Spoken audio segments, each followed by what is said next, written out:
There's a fascinating shift happening right now that nobody wants to talk about, honestly. Women who spent their 20s and 30s saying they don't need men, celebrating their independence, posting I'm the table memes, they're suddenly hitting 35, 40, 45 and panicking. The dating pool has dried up, the attention has vanished, the options have evaporated, and instead of acknowledging their role in this situation, they're doing what's become predictable, blaming men.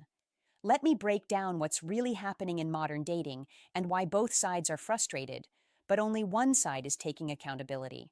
The modern dating confusion affects everyone, but differently. Some women complain men don't approach anymore, while men explain they've been told for years that approaching is harassment. Some women want traditional courtship while simultaneously rejecting traditional roles.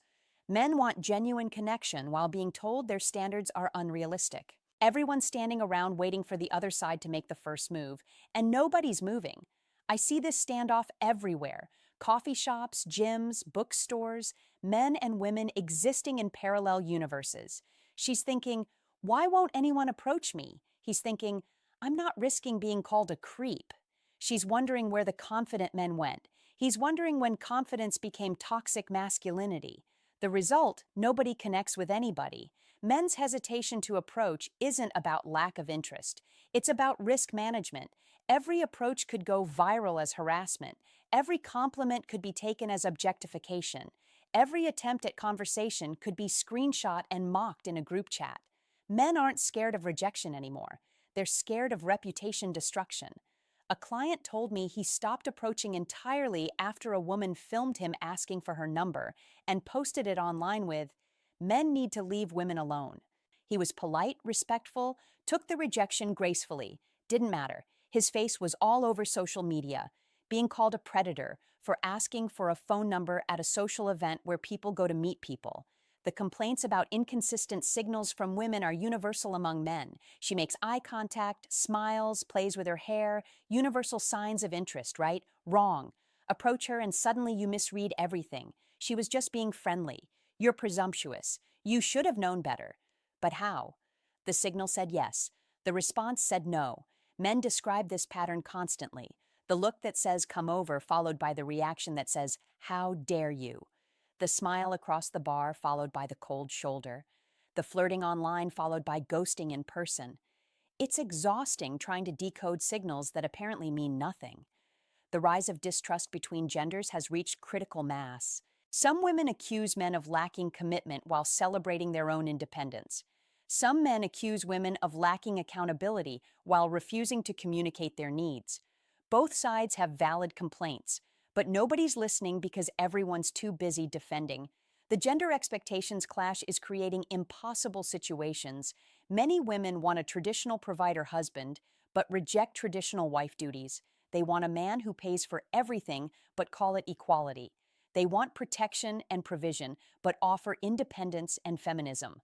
Men see this and think, what's in it for me? I counsel women in their late 30s and 40s expressing deep dating regret. They prioritize career, travel, finding themselves, all valid choices, but they assumed men would be waiting when they were ready. Now they're successful, established, ready for family, and the men their age are dating women 10 years younger. Suddenly, the independence doesn't feel so empowering. One woman, 42, executive position. Beautiful apartment told me through tears, I have everything I thought I wanted except someone to share it with. She spent 20 years being told she didn't need a man. Turns out she didn't need one, but she wanted one. And now the ones she wants don't want her. The independent woman backlash is real. Women who spent years saying, I don't need a man, are now saying, I want a soft life. They want to be taken care of after years of taking care of themselves, but men who heard, you're not needed for a decade, don't suddenly feel needed just because minds changed. These women embraced corporate hustle culture, climbing ladders, breaking ceilings, noble goals, but now they're burnt out and want someone else to carry the load. Problem is, the men who could carry that load are looking for partners who never rejected that dynamic in the first place. A client's ex-girlfriend perfectly embodied this. Strong, independent woman throughout her 20s, mocked traditional relationships, said marriage was outdated, hit 34, suddenly wanted a wedding, babies, white picket fence, expected him to seamlessly transition from progressive boyfriend to traditional husband. He left instead. The perception that dating apps damaged courtship is universal. Men feel apps turn dating into a meat market where their commodities being shopped. Women feel men stopped putting in effort because apps provide endless options. Both are right. Apps didn't create these problems, but they amplified them exponentially. Apps created a paradox of choice. Why work through problems when you can swipe right on someone new? Why approach in person when you can hide behind a screen? Why commit when there might be someone better in the next swipe? The abundance mindset destroyed scarcity value. The hypersexual culture criticism comes from both sides, but affects them differently. Some men see women with high partner counts as risky for long-term commitment. Some women see men who care about partner count as insecure. The result, nobody trusts anybody's intentions. When casual sex became normalized, relationship sex lost its bonding power. When everyone's sleeping with everyone, intimacy means nothing. Some women gave away for free what they now want men to commit for. Some men got used to easy access and lost interest in earning it. The dynamic of wanting attention but rejecting responsibility is everywhere. Some women want to dress provocatively but not be sexualized. They want male attention but only from the right men. They want to be desired but not approached. They want commitment but not compromise. The cognitive dissonance is staggering. I see this constantly. Women posting thirst traps, then complaining about the quality of men in their DMs. You're fishing with bait that attracts sharks, then complaining you're not catching dolphins. The attention you're getting is exactly what you're advertising for. Men's fear of legal and financial risks and commitment is justified by statistics. 70% of divorces initiated by women, default custody to mothers, lifetime alimony in some states. Men aren't avoiding marriage because they fear commitment. They fear the consequences of commitment ending. A buddy lost his house, half his retirement, and sees his kids 4 days a month. His ex cheated. She initiated divorce. She got everything. He still pays her monthly while she lives with the guy she cheated with. And women wonder why men are hesitant about marriage. Some women accusing men of lacking effort or masculinity don't understand the mixed messages men receive. Be masculine but not toxic. Be emotional but not weak. Be a leader but ask for consent for everything. Be traditional but respect her independence. The rule book changes daily. Men are told to express feelings, then mocked for having them. Told to be vulnerable, then rejected for showing weakness. Told to communicate, then criticized for what they say. Many men have simply stopped trying to navigate this minefield. Men accusing women of entitlement point to specific behaviors, expecting expensive dates while offering nothing, demanding commitment while maintaining backup options, wanting provision while providing criticism, seeking traditional benefits while rejecting traditional responsibilities. The entitlement shows in dating profiles lists of demands with no mention of what they offer. Height requirements, income requirements, lifestyle requirements. But ask what they bring, I am enough. Really? Because your demands suggest you don't think men are enough just as they are. Both sides feel undervalued, creating a resentment spiral. Women feel unseen and unchosen, wondering why men won't step up. Men feel used and unappreciated, wondering why they should step up. Each side's withdrawal justifies the other's resentment. The mutual resentment creates a feedback loop. She pulls back because he won't commit. He pulls back because she won't appreciate. She hardens because he won't provide. He hardens because she won't reciprocate. Round and round until everyone's alone and bitter. The influence of online gender communities has polarized everything. Men discovering red pill content, learning about hypergamy, divorce statistics, false accusations, women and female dating strategy forums, learning to maximize extraction while minimizing investment. Both sides treating relationships like warfare. These communities provide valuable warnings, but also create paranoia. Not every woman is trying to trap you. Not every man is trying to use you. But when you're primed to see enemies, everyone looks like a threat. Social media distorting attraction standards affects everyone negatively. Women getting hundreds of likes think they're more attractive than they are. Men seeing Instagram models think that's what they deserve. Everyone's standards are calibrated to fantasy, not reality.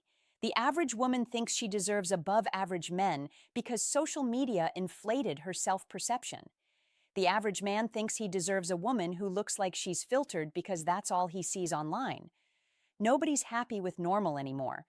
Complaints about selective dating standards reveal hypocrisy on both sides. Some women demand 6 feet tall while being overweight. Some men demand virgins while having high body counts. Everyone wants more than they offer. The height requirements particularly irritate men. She's 5 feet 2 in demanding 6 feet 2 in. That's a full difference. But mention weight, something actually controllable. And you're shallow. The double standard is so obvious it's insulting. The escalation to hostility and mockery shows how broken the conversation has become. Instead of understanding each other, both sides are entrenched, throwing grenades across no man's land. Dating discourse has become gender warfare. Social media is full of women mocking men for being short, broke, or emotional. Men mocking women for being old, used up, or difficult. Everyone's hurt, so everyone's hurting others. The cycle of pain continues. Here's what's really happening with women who hit the wall then blame men. They played the game by rules that favored them temporarily. In their 20s, they had all the power, attention, options, leverage. They could reject freely, demand endlessly, next instantly. They were told they had all the time in the world. Fertility technology would save them. Men would wait. Their value would remain constant. These were lies, but comfortable lies that justified prioritizing everything except relationships. Now, reality has arrived. Fertility drops off a cliff after 35. Men their age want younger women. The attention has shifted to the next generation. The power dynamic has completely reversed, and they're not handling it well. Instead of acknowledging they made choices with consequences, they blame men for not choosing them now. Men are shallow for wanting younger women. Men are immature for not wanting to settle down with them. Men are the problem, not the decade of rejection those men experienced. A 38-year-old woman told me she couldn't understand why men her age date 28-year-olds. I asked her, "When you were 28, were you dating 38-year-olds?" Silence. She dated the hot 28-year-olds. Now 38-year-old men are doing the same. The only difference is who has the power. The high-value man they all waited for. He has options. Why would he choose a 38-year-old with baggage demands and declining fertility when 25-year-olds are interested? Harsh. Yes. Reality also? Yes. Some women spent their prime years giving their best to men who wouldn't commit. Their youth, their beauty, their enthusiasm, their flexibility, all given to guys who are never looking for anything serious. Now they want serious, but their best years are behind them.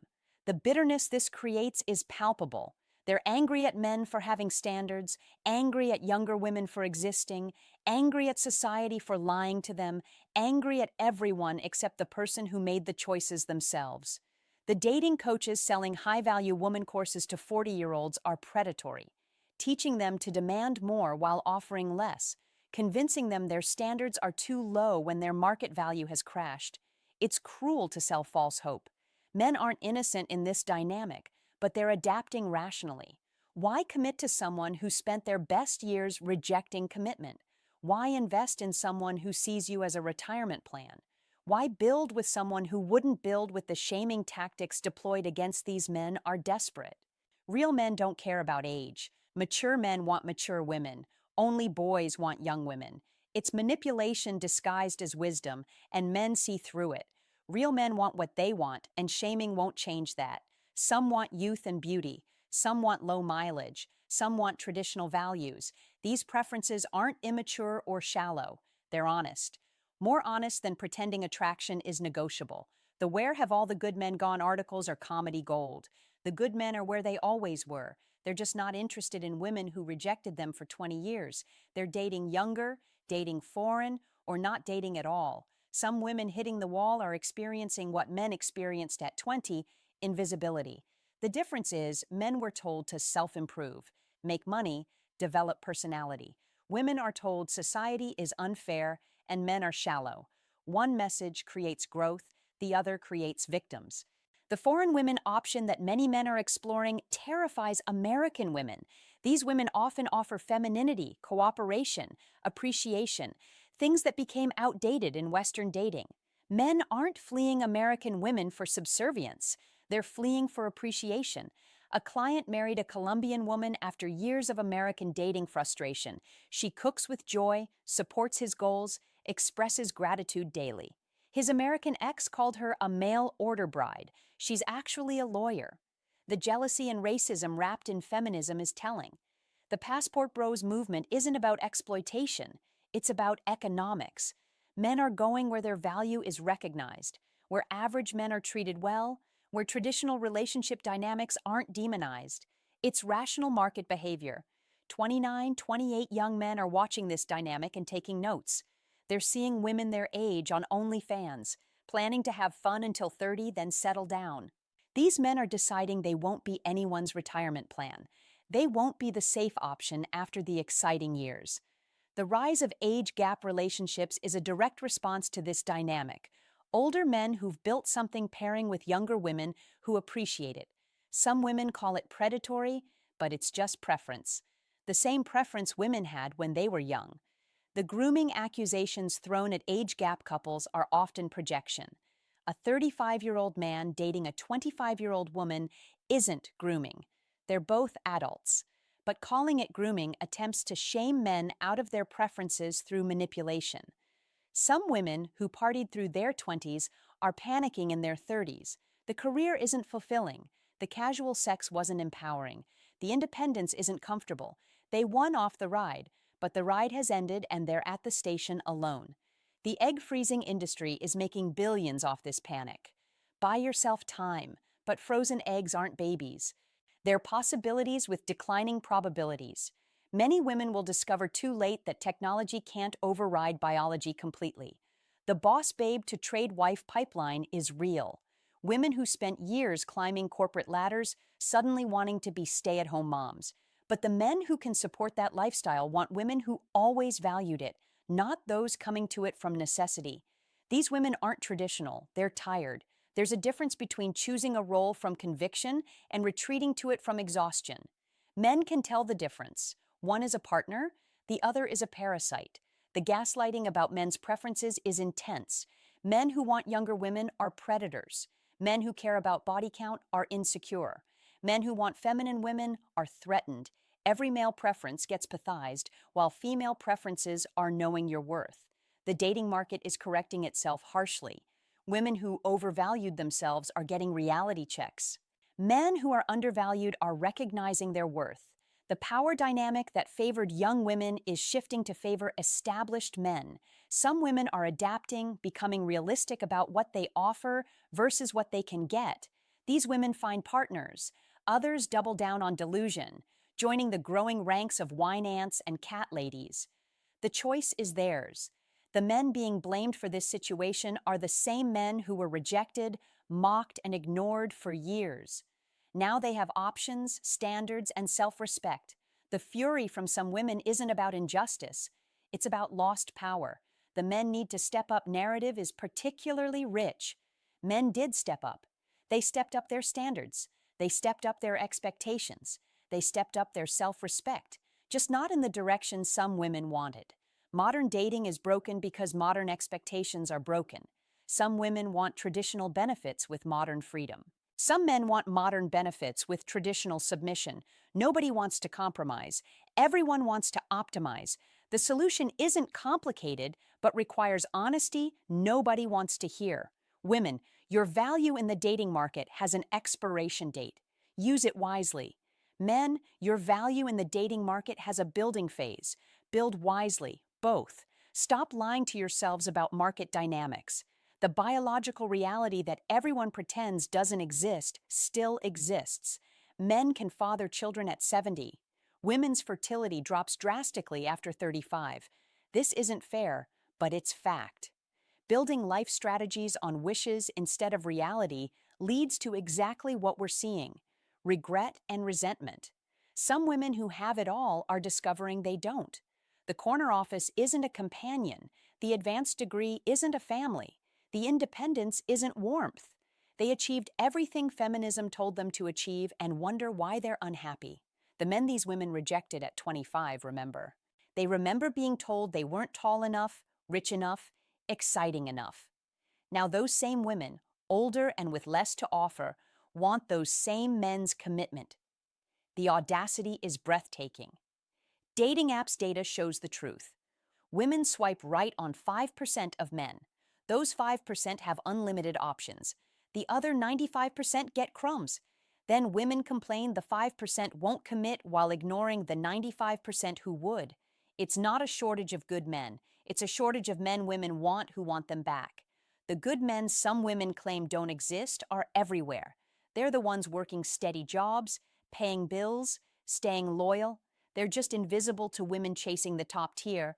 Then when those women need stability, suddenly these men should be grateful for the attention. The "you should be grateful" attitude toward older women dating is telling. Grateful for what?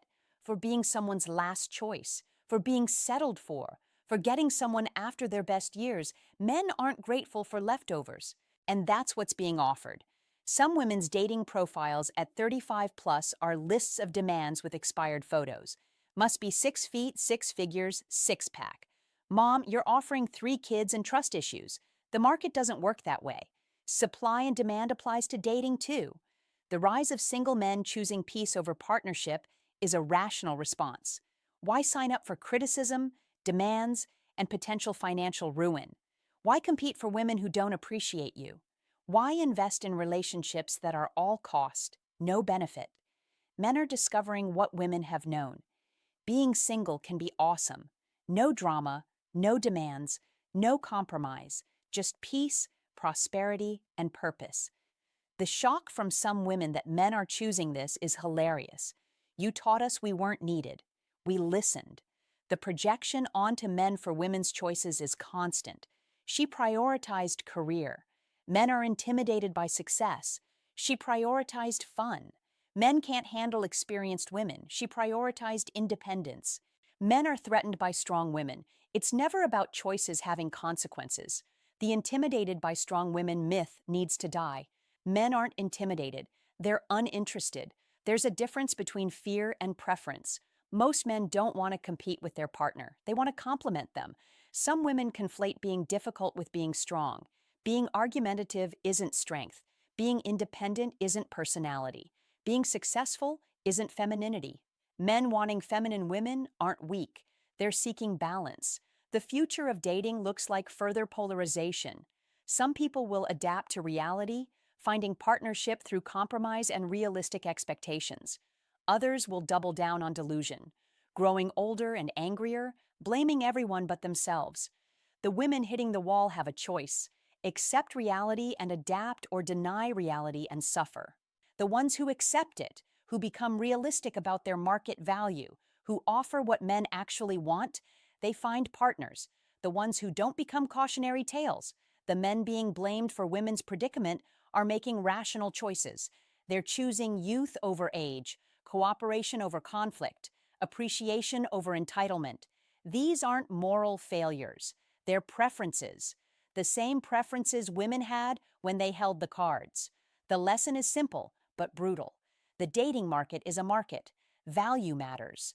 Timing matters. Choices matter. And when you spend your high-value years rejecting commitment, don't be surprised when commitment rejects you in your depreciated years. That's not punishment. It's economics. I want to hear from both sides. Women, when did you realize the dating game had changed? When did the attention shift? Men, what made you raise your standards? What made you walk away? Drop your experiences below. Let's have the honest conversation about modern dating that everyone's afraid to have.